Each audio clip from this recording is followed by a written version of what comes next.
Salam Indonesia. Anda menyaksikan berita terkini bersama saya Pradana Adiputra. Masa pengunjuk rasa berbondong-bondong turun ke jalan-jalan di ibu kota Sudan, Khartoum, untuk menggelar aksi protes. Dalam orasinya, massa menentang perebutan kekuasaan oleh militer.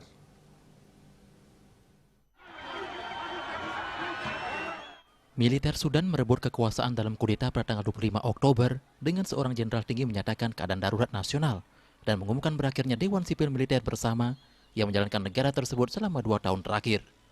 Letnan Jenderal Abdel Fattah al-Burhan membuat pidato di televisi setelah pasukan militer menangkap Perdana Menteri Abdallah Hamdok dan pejabat lain dari Dewan Penguasa yang sebelumnya berkuasa.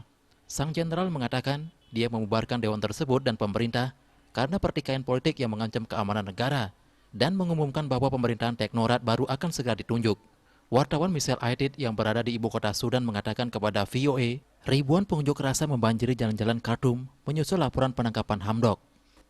Dia melaporkan mendengar suara tembakan dan melihat ban terbakar di jalanan. Komite Dokter Sudan mengatakan 2 orang tewas ketika pasukan keamanan menembaki para pengunjuk rasa.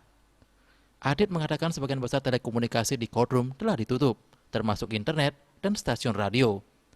Hanya stasiun televisi milik negara yang mengudara menyiarkan musik patriotik.